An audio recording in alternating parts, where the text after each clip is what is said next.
예수님의 가르침을 어떻게 내 삶 속에서 실천할 수 있을까요? 2025년 4월 20일 100일 방문 63일째 명상 경동교회 창립 80주년 기념 강연. 안녕하세요.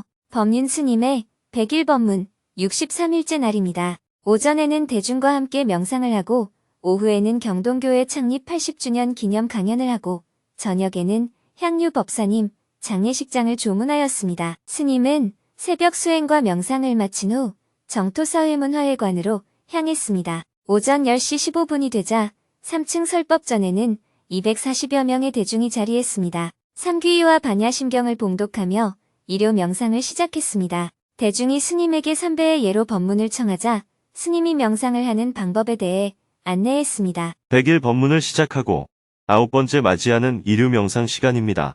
지금까지 꾸준히 일요 명상에 참여해주신 여러분께 깊이 감사드립니다. 우리의 마음은 늘 요동칩니다. 흔히들 변덕이 심하다. 죽 끌 듯 한다. 갈 때와 올 때의 마음이 다르다. 라고 표현하곤 합니다. 타인을 폭행하거나 도둑질하거나 성추행하거나 욕설 또는 거짓말을 하거나 술에 취할 때 우리의 마음은 흥분되고 들뜨게 됩니다. 또한 마음이 들뜬 상태일 때는 그러한 행동을 저지르기가 더욱 쉽습니다. 반대로 마음이 고요한 상태를 평정심이라 부릅니다. 평정심이 유지되면 마치 잔잔한 호수가 주위의 경치를 또렷이 비추듯이 우리의 마음도 제법의 실상을 분명히 알아차릴 수 있습니다. 그러나 평소 우리의 마음은 일상에서 끊임없이 출렁입니다. 마치 바람에 일렁이는 호수의 물결이 경치를 선명히 비추지 못하듯 우리의 마음이 출렁이면 법의 실상을 선명히 보지 못합니다. 그래서 잘못된 언행을 억제하는 것도 필요하지만 그보다 더 근본적으로는 언행을 불러일으키는 마음을 고요히 하는 것이 중요합니다. 갈등이 끊이지 않는 이유가 무엇일까요? 무엇을 보거나 들을 때 사람마다 동일한 대상을 두고도 각기 다르게 인식하고 다르게 느끼며 다르게 반응합니다. 같은 것을 보거나 듣고도 느끼는 감정이 서로 다르고 좋아하고 싫어하는 감정 또한 다릅니다. 심지어 옳고 그름을 판단하는 기준도 제각각입니다. 서로 다른 경험과 관점으로 인해 생각이 다를 수 있다는 것은 이해할 수 있지만 동일한 시공간에서 같은 대상을 두고도 왜 서로 다르게 알고 다르게 느끼고 다른 감정을 품고 다른 생각을 하게 될까요? 그 이유는 각자의 무의식, 즉 심층 의식이 다르기 때문입니다. 이는 마치 색안경을 끼고 사물을 보는 것과 같습니다. 불교에서는 이를 식이라고 부릅니다. 식이 다르면 같은 대상을 접해도 다르게 인식하고 다르게 느끼고 다르게 판단하게 됩니다. 사람마다 식이 다르기에 외부에서 들어오는 시각, 청각, 미각, 후각, 촉각적 자극이 동일해도 받아들이는 방식이 달라지고 그에 따라 생각, 감정, 판단이 모두 다르게 일어납니다. 그런데 우리는 이러한 과정을 자각하지 못합니다. 그저 내가 본 대로, 느낀 대로, 생각한 대로 옳다고 여길 뿐입니다.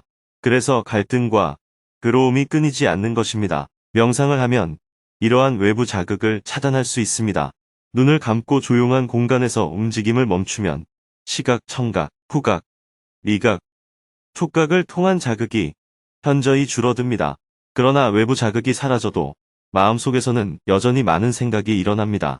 생각에 따라 감정이 생기고 그 감정이 판단으로 이어집니다. 보고 듣고 냄새 맡고 맛보고 감촉하는 것은 어느 정도 통제할 수 있지만 생각은 마음대로 통제할 수가 없습니다. 생각은 멈추려 할수록 더 많은 생각이 일어납니다. 그래서 명상을 할 때는 생각에 의미를 두지 않아야 합니다. 마치 눈을 감아서 시각 자극을 차단하듯 생각에도 의미를 부여하지 않고 아, 생각이 일어나는구나 하고 알아차릴 뿐 끌려가지 않아야 합니다. 다만 들숨과 날숨만을 알아차립니다. 마음을 콧구멍 끝에 집중합니다. 들숨과 날숨을 알아차릴 뿐 일체 모든 것에 의미를 두지 않습니다. 눈으로 보지도 않고 귀에 들리는 소리에도 의미를 두지 않으며 냄새나 맛에도 의미를 두지 않습니다. 몸에서 일어나는 가려움증이나 통증 같은 감각에도 의미를 두지 않고 머릿속에서 저절로 떠오르는 온갖 생각에도 의미를 두지 않습니다. 오직 콧구멍 끝을 드나드는 호흡만을 알아차립니다. 의미를 두지 않는다는 것은 그 자극에 끌려가지 않는다는 뜻입니다. 자극에 따라 생각이 꼬리를 물고 이어지지 않도록 멈추는 것입니다. 통증이 느껴지면 통증이 있구나. 가려움이 느껴지면 가려움이 있구나 하고 알아차릴 뿐입니다. 자극이 일어나면 왜 통증이 있지? 어떻게 하면 통증이 없어질까? 이런 생각으로 연결시키지 않습니다.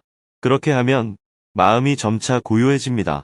방 안에 먼지가 가득 일었을 때 선풍기를 틀거나 빗자루로 먼지를 털면 먼지가 더 많이 일어납니다. 생각도 마찬가지입니다. 생각을 안 해야지 하는 순간 또 다른 생각이 생겨납니다. 가만히 두면 생각과 감정은 저절로 가라앉습니다. 일체의 동작을 멈추고 다만 들숨과 날숨만을 알아차립니다. 어떤 것이 일어나도 아무런 의미를 두지 않습니다. 그렇구나 하고 알 뿐입니다. 의미를 두지 않는다는 것은 그 자극을 이야기로 만들어서 다음 생각으로 이어가지 않는다는 뜻입니다. 의미를 부여하면 그 즉시 스토리가 만들어집니다. 어렵지 않습니다. 애쓸 것도 없습니다. 그저 편안히 앉아서 코끝에 관심을 두고 숨이 들어오면 들어오는구나 하고 알아차리고 숨이 나가면 나가는구나 하고 알아차릴 뿐입니다. 그 외에 어떤 것에도 의미를 두지 않습니다. 감각들이 나름대로 그냥 놀도록 내버려 둡니다. 잘했니 못했니 할 것도 없고 힘들다고 느낄 필요도 없습니다. 편안히 앉아 있다가 죽비 소리가 울리면 시작하고 다시 죽비 소리가 울리면 끝내면 되는 것입니다. 다리에 통증이 있으면 통증이 있구나 하고 가려움이 일어나면 가려움이 있구나 하고 그저 알아차릴 뿐입니다. 지금은 아무런 할 일이 없습니다. 어떤 노력도 필요하지 않습니다. 애쓸 것도 없고 잘했다 못했다 평가할 것도 없습니다. 이렇게 할 때 마음은 저절로 고요해집니다. 고요해야지 라는 생각을 일으키면 오히려 마음이 긴장하게 됩니다. 자세를 바로 합니다. 스님의 안내가 끝나자 죽비 소리와 함께 명상을 시작했습니다.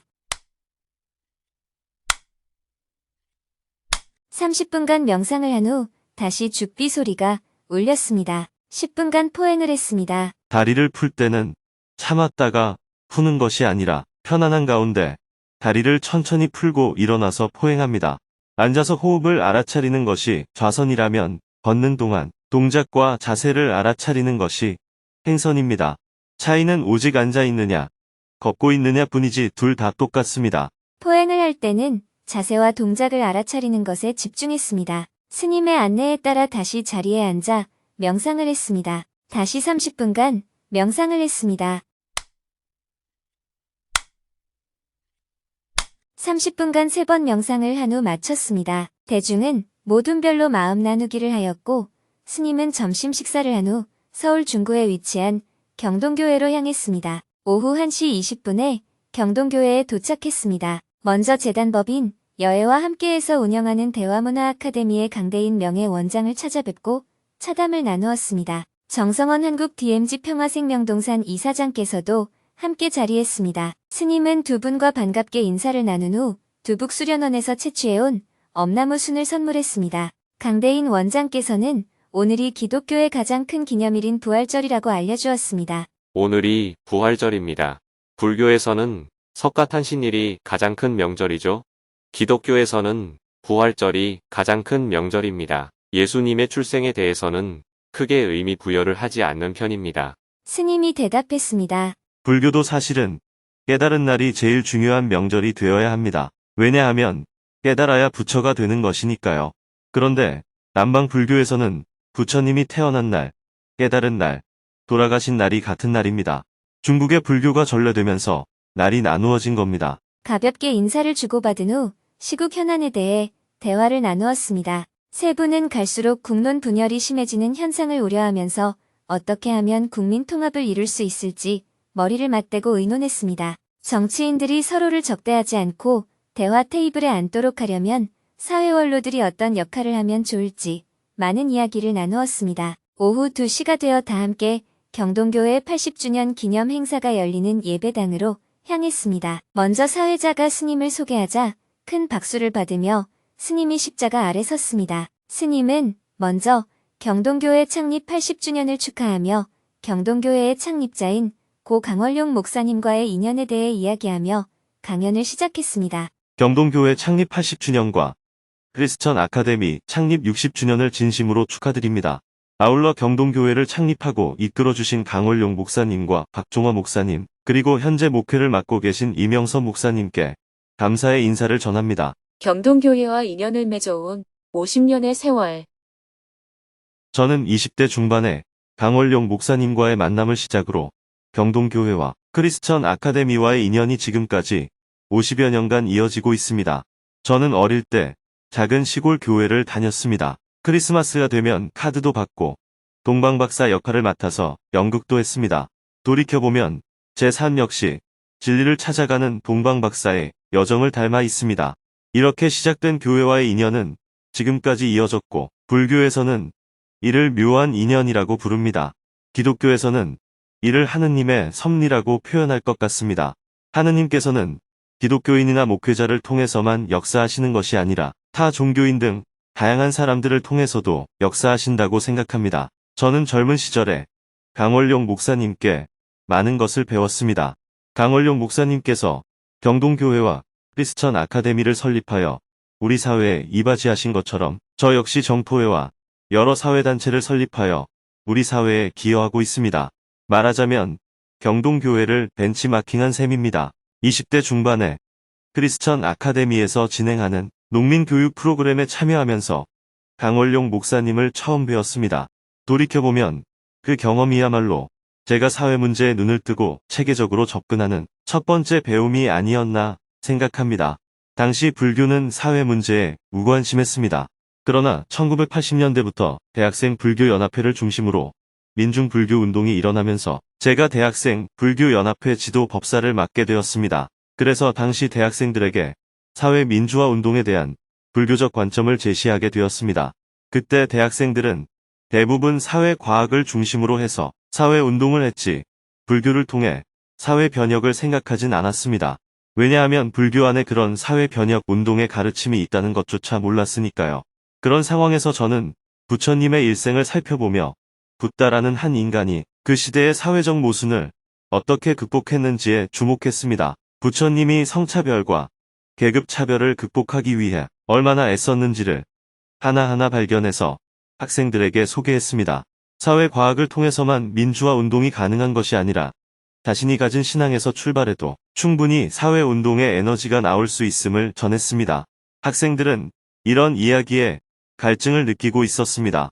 자기 신앙과 사회운동이 전혀 연결되지 않았는데 그것이 하나로 이어질 수 있다는 말을 듣고 참신하다고 여겼고 저를 서울로 초청했습니다. 그렇게 해서 시골에 살던 제가 서울 조계사에 와서 대학생 불교연합의 지도 법사를 맡게 되었습니다. 당시 불교계에서는 저를 기독교에서 훈련받아 불교에 파견된 사람이라고까지 오해했습니다. 시골에 살던 제가 갑자기 서울에 나타나 학생들과 어울려 사회운동을 하니 기독교에서 위장 취업을 해서 들어온 사람이라며 의심을 받은 거였어요. 정토회의 사회적 스승. 강월용 목사님. 젊은 시절에 어려울 때마다 강월용 목사님의 가르침을 들을 기회가 있었지만 직접 관계를 맺지는 못했습니다. 그러다가 크리스천 아카데미에서 마련한 종교 간 대화 모임에 참여하게 되었습니다. 그 인연을 계기로 평화 포럼에 참여하여 한반도 평화를 위해 목사님과 함께 활동하게 되었습니다. 정토회 창립 10주년 행사에서는 목사님을 주 강사로 모셔서 정토회가 앞으로 나아갈 길에 대해 조언을 듣기도 했습니다. 그래서 제가 불교 수행을 배운 스승은 여러 스님이 계시지만 사회적 스승은 강월용 목사님이라고 말씀드릴 수 있습니다. 저는 종교인으로서 종교에 실망한 경험이 많습니다. 성경이나 불경 어디에도 복을 달라고 빌면 복을 준다는 말은 없습니다. 예수님께서도 골방에 들어가 은밀히 기도하라 이렇게 말씀하셨지 길거리에서 복 주세요 하고 기도하라고 가르치지는 않으셨습니다. 제가 정토회를 처음 시작할 때도 주위에서 복을 빌지 않고서는 종교가 성립될 수 없다고 했습니다. 그러나 정토회는 복을 빌지 않고 자신의 어리석음을 깨우치는 수행의 길을 강조합니다. 성경이나 불경에 기록된 것처럼 바르게 살고 이웃에 좋은 일을 하면 복은 저절로 따라오는 법입니다. 그래서 마태복음 25장 31절부터 나오는 6가지 실천처럼 작은 자들에게 행한 것이 곧 나에게 행한 것이라는 이 가르침이야말로 천국에 이르는 길이라는 생각으로 여러 사회적 실천을 해나가고 있습니다. 한국 사회의 다양한 사회 운동에 깊은 영향을 준 경동교회. 그 당시 강원룡 목사님께서 다양한 사회적 활동을 통해 사회적 갈등 해결에 앞장서셨듯이 저 역시 한반도 평화를 위해 평화재단을 설립하고 기후위기에 대응하기 위해 에코부다를 설립하여 활동하고 있습니다. 국제적 차원의 구호 활동을 위해서는 JTS라는 단체를 설립했습니다. JTS는 종교적 배경이나 이념을 떠나 인도적 지원이 필요한 사람이라면 누구든지 차별 없이 돕는다는 원칙을 지향하고 있습니다. 더불어 인권 개선과 난민을 지원하기 위해 좋은 버틀이라는 단체를 조직하여 사회적 약자들을 위한 활동도 지속하고 있습니다. 이러한 활동의 밑바탕이 된 아이디어들은 모두 크리스천 아카데미에서 배운 것들입니다. 단순한 모방이 아니라 시대적 과제를 현실에 맞게 구체화하여 오늘날까지 실천하고 있습니다. 경동교회와 크리스천 아카데미의 실천적 활동은 정토회를 비롯한 한국 사회의 다양한 사회운동에 많은 영향을 주었고 그러한 영향이 현재까지 이어지고 있다는 사실을 전하고 싶습니다. 저는 이 점에 늘 감사한 마음을 가지고 있습니다. 이러한 관점에서 보면 경동교회와 크리스천 아카데미의 활동은 교회 내부의 세력의 크기와 상관없이 그 어떤 기독교 단체보다도 한국 사회에 지대한 영향을 끼쳤다고 평가할 수 있습니다. 또한 수많은 인재를 길러냈습니다. 특히 한국 사회에서 여성운동의 산실이라 해도 과언이 아닙니다. 많은 여성 활동가들이 이곳 출신입니다. 이러한 역사적 사실을 돌아보며 지난 80년의 세월에 대해 여러분 모두가 자긍심을 가지시길 바랍니다. 경동교회와 크리스천 아카데미의 활동은 단순히 한 교회의 역사를 넘어 우리 사회가 민주화를 이루고 대화와 타협을 통해 갈등을 완화하도록 하는 데 국가적으로 큰 기여를 해왔다고 생각합니다. 그래서 이웃 종교인으로서가 아니라 대한민국 국민으로서 경동교회 창립 80주년과 크리스천 아카데미 창립 60주년을 진심으로 축하드린다는 말씀을 드리고 싶습니다. 이어서 참석한 교인들로부터 궁금한 점에 대해 질문을 받았습니다. 다양한 질문들이 이어졌습니다.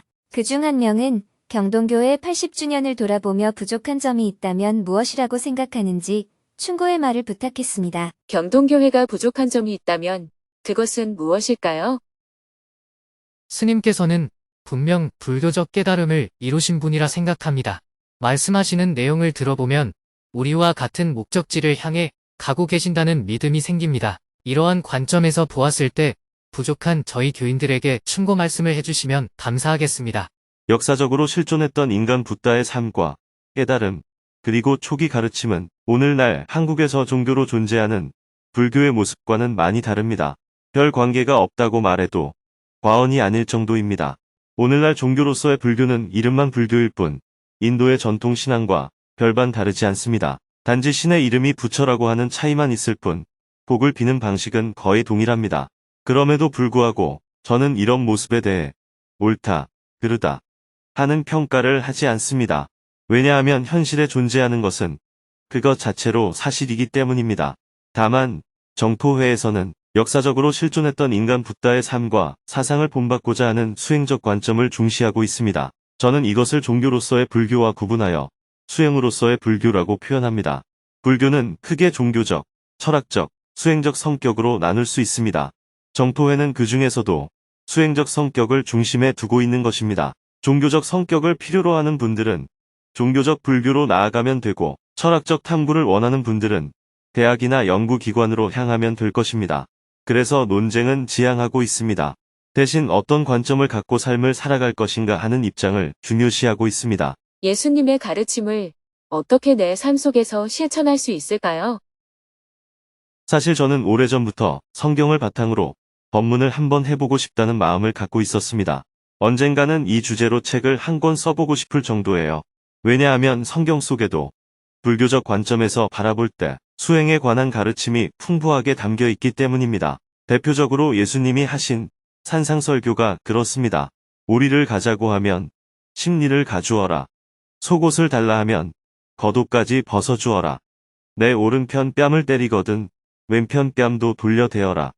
이런 가르침은 그 자체로 수행입니다.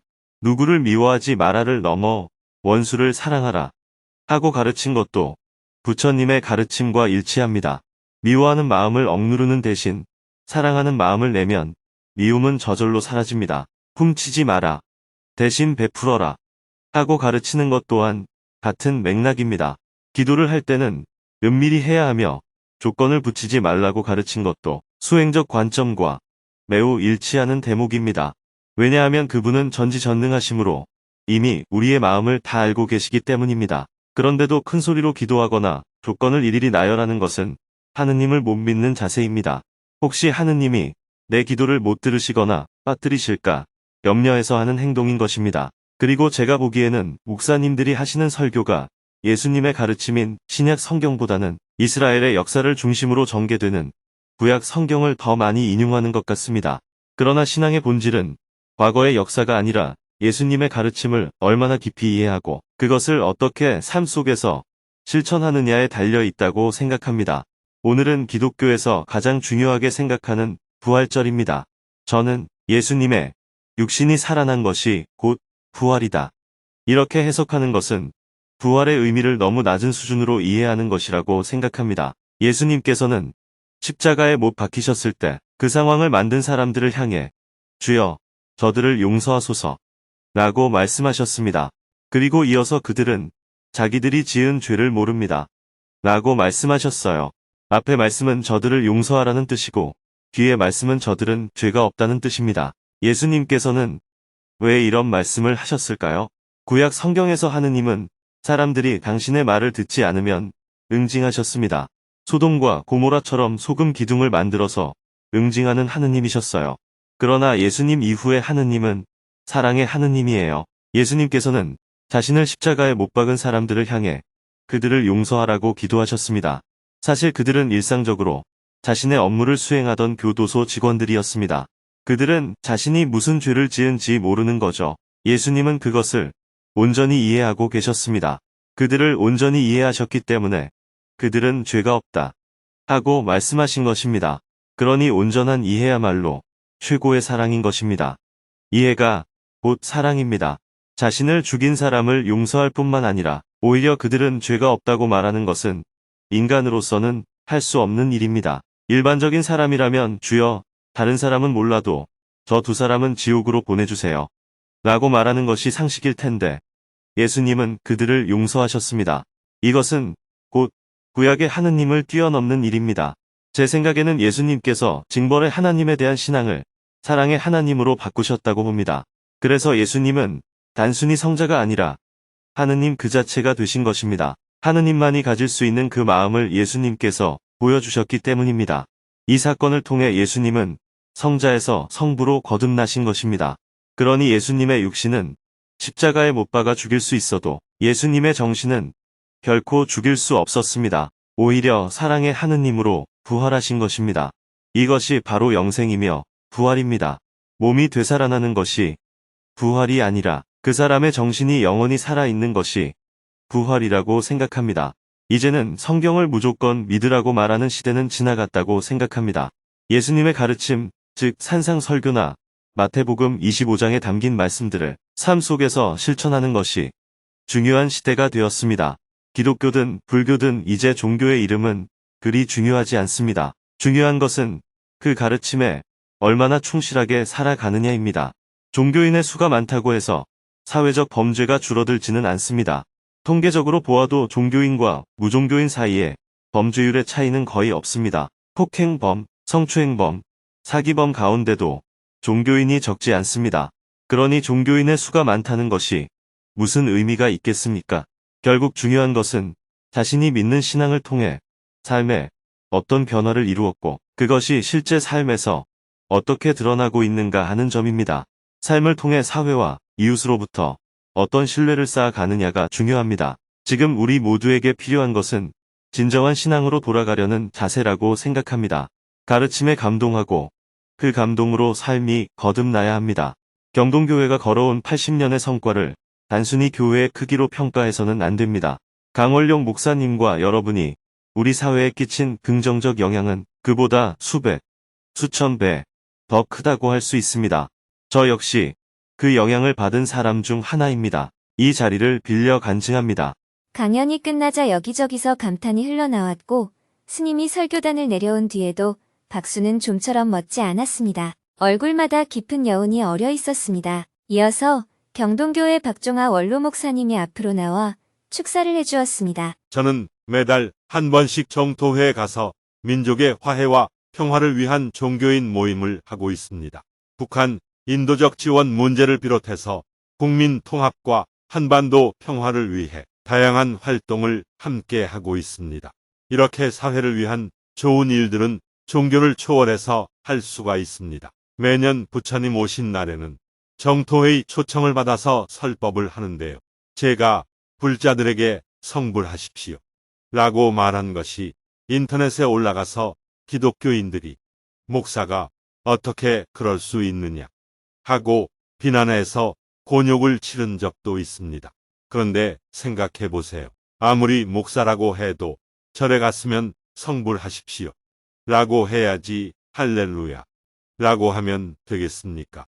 종교는 서로 다를 수 있습니다. 그러나 종교인이 해야 하는 삶의 실천은 같습니다. 오늘 스님 말씀을 들으면서 그런 생각을 했습니다. 경동교회가 80주년 이후에도 예수님의 삶을 실천하는 길을 걸어가길 기원드립니다. 마지막으로 경동교회 이명섭 담임 목사님이 강연을 마치며 닿는 말씀을 해주었습니다. 저기 현수막을 보시면 80이라는 숫자 속에 동그라미가 3개 있습니다. 동그라미 3개가 경동교회의 역사를 말해주는 징검다리, 돌 3개를 상징하는 것 같습니다. 강원룡 목사님과 박종화 목사님이 튼튼한 돌을 놓아주셨는데 저희는 그것을 잘 이어나가야겠다는 생각을 했습니다.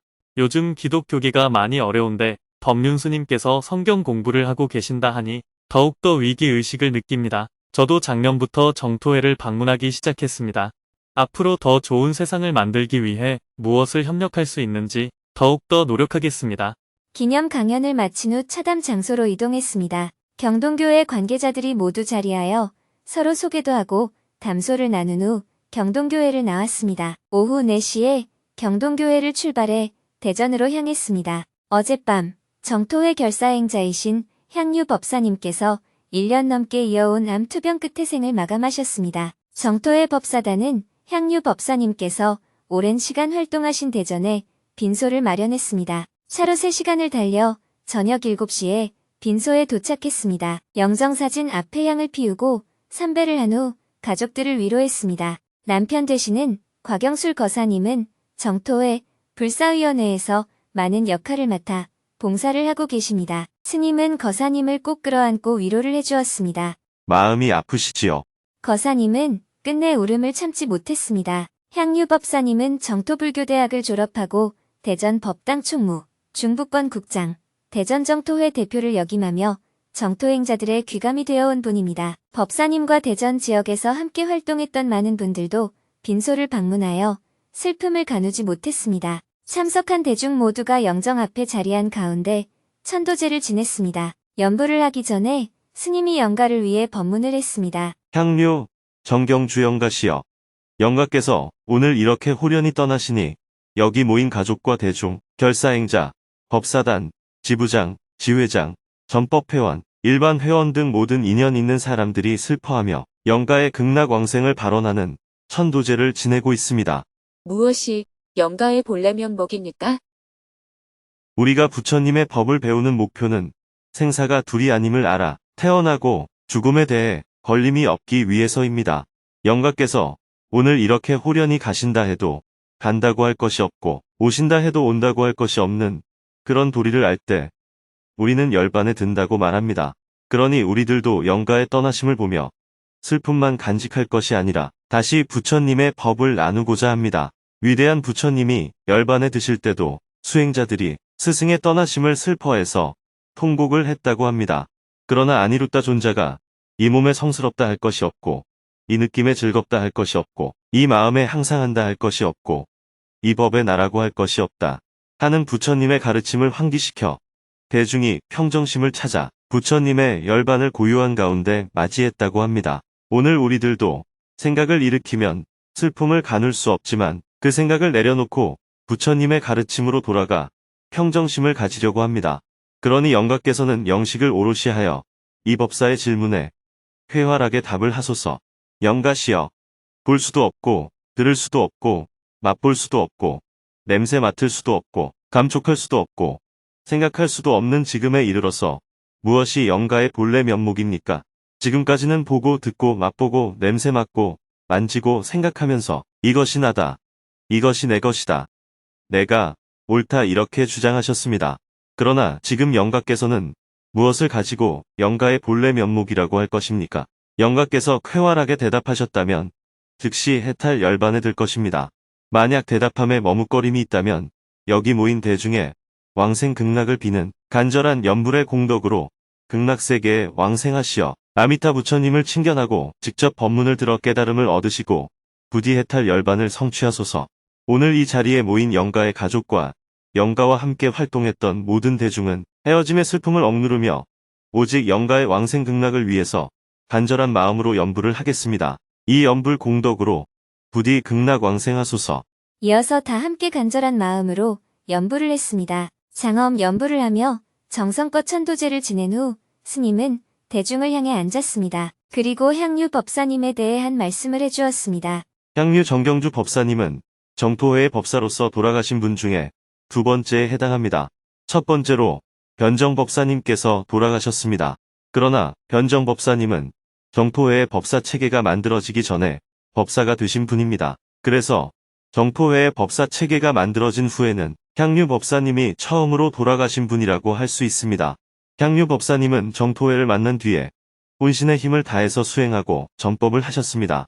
본인만 열심히 한 것이 아니고 남편, 아들, 전 가족을 정토회 활동으로 이끄셨습니다. 봉사만 한 게 아니고 보이지 않게 많은 보시를 하셔서 정토회가 오늘에 이르는 데 많은 기여를 해주셨습니다. 다시 태어난다고 해도 그 이상 활동을 할 수 없을 만큼 숨이 넘어가는 순간까지 혼신의 힘을 다하셨습니다. 그러니 정토회의 모든 대중이 함께 마음을 모아서 천도 기도를 해주셔야 하는 그런 분입니다. 정토회의 공로가 많은 분이니까 정성을 다해서 기도해 주시기 바랍니다. 많은 정토회 활동가들이 빈소를 방문하여 시간대별로 천도 기도를 했습니다. 스님은 슬픔에 잠긴 곽영술 거사님과 더 대화를 나눈 후 유가족과 인사를 나누고 대전을 출발했습니다. 차로 2시간을 달려 밤 10시가 넘어 서울 정토회관에 도착한 후 하루 일과를 마쳤습니다. 내일은 100일 법문 64일째 날입니다. 오전에는 정토사회문화회관 3층 설법전에서 금강경 강의를 마무리하는 증문즉설 시간을 갖고 오후에는 필리핀 막사이사이 재단과 인터뷰를 한 후 저녁에는 지하 대강당에서 불교사회대학 13강을 할 예정입니다.